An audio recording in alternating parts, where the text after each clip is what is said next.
Alright, back.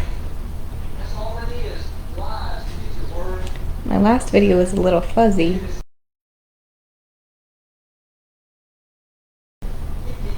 Quality is not too clear, but we just have our audio, and that is honestly good enough. Today we're going over the third part of Nehemiah, and as we remember, he is moving back into Jerusalem and Judah, and he is slyly making his introduction to the leaders of the place, to the guards, to the priests, saying, hey, let's go ahead and rebuild. Let's build this back up. Gently, ever so gently. He's not intense, he's not overbearing, he is gentle with his ways. As we talked about, dance is a measured pace, as a verse is measured speech. This is by Francis Bacon, 1561 to 1626. So again, that theme of our actions and our words, very, very important. In this quote, what is moving about the world if not a dance, right?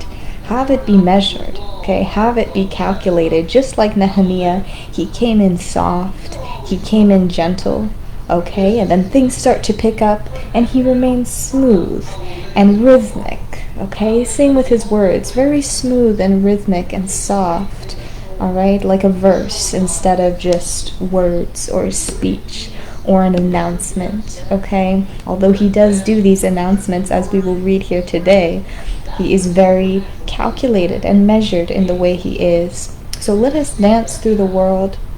Let us speak as we are speaking in verses within the world. We call upon alchalic, which is ALCHALIQ, alchalic is how it's pronounced, because he is the best with measurements, he is the best with calculations, he is the best and most advanced, and of course we are talking about peace and blessings upon him, Allah. Alright? Yes, so let us be calculated, let us be measured, let us be careful in the way that we speak and in the way that we move about the world during these times. We also talked about how Nehemiah and his workers, they were on guard. Although they were fine and they were praying to the Lord and they had the confidence, they're doing the work that was required of them, they still had to be on guard and they still had to have a weapon in one hand. They weren't asking for war, they were just ready in defense, just in case. So as Nehemiah and his people, we must also be ready while moving softly, while not posing a threat. We move soft and we move gentle, like dancing through the world and singing and speaking our verses through the world. We don't have to be so combative, all right? That's something that I work very hard every day to not be so combative, but there comes a point where, as I talked about, it just, little flames everywhere, okay? So we do our best. We do the best that we can do. Let us go ahead and begin with chapter 5. We have here, now the men and their wives raised a great outcry against their fellow Jews. Some were saying, we and our sons and daughters are numerous. In order for us to eat and stay alive, we must get grain. Others were saying, we are mortgaging our fields, our vineyards, and our homes to get grain during the famine. Still others were saying, we've had to borrow money to pay the king's tax on our fields and vineyards. So pause for a second if this sounds familiar, right? We personally, honestly, if we zoom back into today, there's a lot of struggle outside. People are hungry, okay? We get hungry from time to time. It's a struggle, okay, with the inflation and everything. But we are not to dwell on that aspect, right? But that doesn't mean that the problem goes away. And that doesn't mean that the emotions that have been bottled up don't come out at one point. So there's solutions to everything. So we have here Nehemiah, he says, I pondered them in my mind, and then accused the nobles and officials. I told them, you are charging your own people interest. So I called together a large meeting to deal with them. So Nehemiah, of course, not so much that he's pointing a finger, but it does actually say very plainly that he did accuse the nobles and officials, but he was really just explaining what was going on from what the people were saying and their outcry. So he stood up. All right, this is that very dramatic part in the dance where he stands up very straight and tall, and he goes something like this, and he points, right? He points a finger. But it worked. He continued, and he said, so I continued, what you are doing is not right. You should not, sure says, shouldn't you walk in the fear of our God to avoid the reproach? So I continued, what you are doing is not right. Shouldn't you walk in the fear of our God to avoid the reproach of our Gentile enemies? Alright, sorry. I got a little dizzy there for a second. So he's accusing these people, right? He's accusing the officials, the people that are managing Judah and Israel, because there was a heavy levy placed upon the peoples. It made it hard for them to keep up. It made it hard for them to eat, all right? And he's asking, you should fear, right? Fear the God that will definitely take you and hold you to account. Your own feet and your own hands and your own tongues will hold you to account. So they listened to him. The way that he spoke had grace. It was measured. It was calculated. He said things also at the right time. So as he said this, he was well observed and he was listened to. All right. So from there, he kind of resolves everything. And we come to learn, moreover, from the 20th year of King Artaxerxes, when I was appointed to be their governor in the land of Judah, until his 32nd year, 12 years. Neither I nor my brothers ate the food allotted to the governor. So this is wonderful. We learn that Nehemiah, the humble servant coming just to go and help make things better, it was not in his plan to go ahead and become governor, even though he might have had some thoughts in the back of his head that he would make a great leader and he would make a great ruler. That wasn't his only intention. That wasn't his intention coming to Judah. But he goes and he's governor for 12 years. It also is funny just to think back to the time when Artaxerxes, when Nehemiah announced that he was going to leave, Artaxerxes was like, how long are you going to be gone? He asked that kind of knowing that if he were to leave, it would be some time before he returns. So yes, and at this point here, neither I nor my brothers ate the food allotted to the governor. All right. So the governors, as rulers, right, they collect the taxes. They have storehouses for grain and things like that.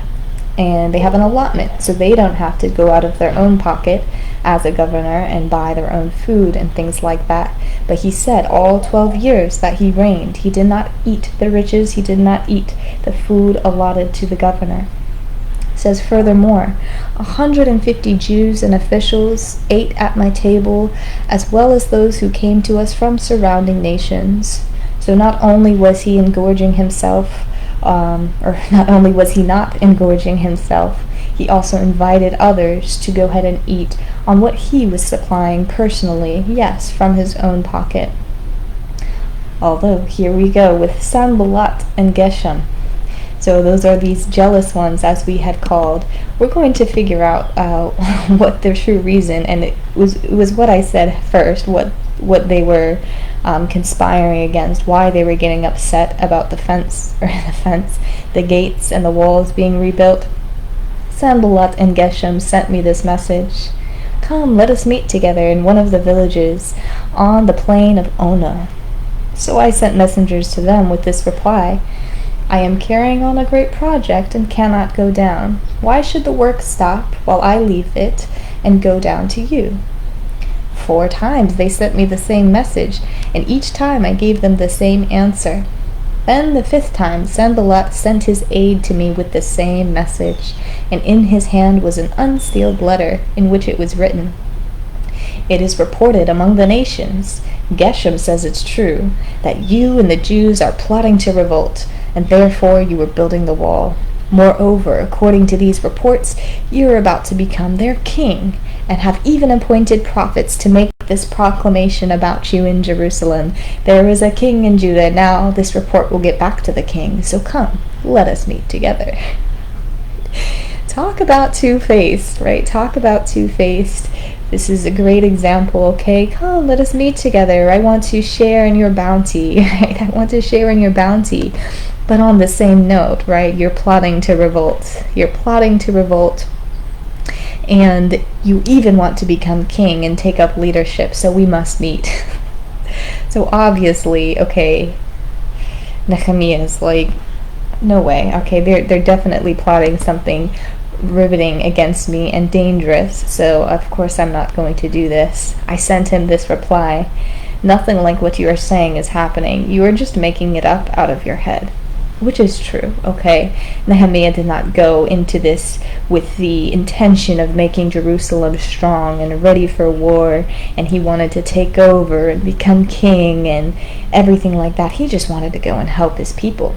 Because as he was getting reports back, when he was in the Trans-Euphrates, that people were complaining, they were upset, they were under this great stress, things were falling apart, literally falling apart. He wanted to go and help. He wanted to go and aid the situation. It's funny how things can become misconstrued, and what we had said was correct. They really did have that evil eye, if you will, this Geshem and Sanballat. They had this evil eye because they did think all the worst, that he was going to get ready for war and repair so they can be ready for war and things like that. Like I said, even though these things, these extra benefits, right, of him being governor kind of came into the backfield, maybe he thought, maybe in the back of the head, that it was his possibility, but again, those were maybe his private thoughts. And he's saying, nothing like this is actually happening. I'm not king. You're just making that up out of your head, which is true. If somebody tries to attack you, okay, with your private thoughts, then that is the surest way and the surest sign to go ahead and stay away. Okay, only your trusted and most close people can come to really know your heart and talk to you about what is going on in your heart. But if it is somebody from left field trying to attack you with your private thoughts, then definitely stay away, because they are reaching a little bit too far. Alright, so anyways, also in the days of the nobles of Judah, they were also in those days, the nobles of Judah were sending many letters to Tobiah, and replies from Tobiah kept coming to them. For many in Judah were under oath to him, Tobiah, since he was the son-in-law to Shekaniah, son of Arah, and his son Jehonan, and married the daughter of Meshullam, son of Berekiah. Alright, so some of those names don't really sound familiar as we did our large chart, but Meshullam and Berekiah sound a bit familiar. But again, through marriage, there was this leader, right, Tobiah, who was probably a little envious, and the nobles were reporting all the good that Nehemiah is doing in the city, and Tobiah was coming back with some knowledge as well. Says here, and Tobiah sent letters to intimidate me. So yes, he was actually kind of the ruler, the leader. That was not really quite the governor, but he had a lot of respect through what he's built on the earth. Alright, so we're going to go ahead and pause here. Good 13 minutes, not too bad. I appreciate you guys listening and sticking with me. We're actually getting to some really good meat and potatoes, getting a little bit juicy here as we continue.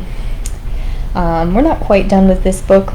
We might actually have to go through next week to finish it, and then also get into Esther, which is just a very, very short book. I believe it's right after this, and we'll get to actually learn about, I think, the one of two. This would be the second time that we have a woman as a book in the Bible. First it was Ruth, and now we have Esther, and I think that is all, if I'm not mistaken. Please correct me if I'm wrong.